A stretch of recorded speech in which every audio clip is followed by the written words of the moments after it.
Bukan ditolong, perawat asyik cengengesan korban kecelakaan jadi lelucon. Viral di media sosial sebuah video yang memperlihatkan sejumlah perawat cengengesan tangani pasien korban kecelakaan di Goa, Sulawesi Selatan. Sejumlah perawat tersebut cengengesan bernada mengejek pasien. Bahkan sambil cengengesan, para perawat tersebut menuding bahwa pasien laki-laki tersebut mabuk. Aksi tak terpuji perawat itu pun sontak membuat pihak keluarga geram hingga mengunggah melalui akun TikTok pada Senin 6 November 2023. Video tersebut memperlihatkan sejumlah perawat tertawa-tawa ketika merawat seorang remaja laki-laki. Sang pasien diperlakukan dengan cara kurang menyenangkan dan tidak sesuai dengan standar pelayanan medis yang seharusnya diberikan.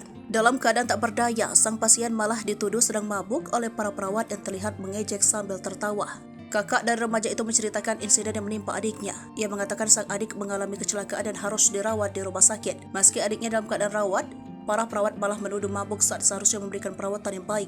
Salah satu perawat bahkan teriak meminta sang remaja untuk bangun dan menyebutnya mabuk serta suka minum. Sang remaja tampak tak berdaya sambil diperlakukan dengan ejekan dan perlakuan yang tidak pantas. Sementara ia bergantung pada selang oksigen untuk bernapas. Kakaknya menegaskan bahwa sang adik tidak mabuk dan seharusnya saat itu adiknya pergi bekerja sebagai kurir. Ia menyuarakan kekecewaan terhadap perlakuan tidak pantas dari para perawat yang seharusnya memberikan perawatan dengan baik. Lokasi rumah sakit tempat kejadian tersebut terjadi tidak diungkap secara pasti dalam keterangan. Meski demikian, kini video itu beredar luas di media sosial dan diunggah kembali oleh salah satu akun.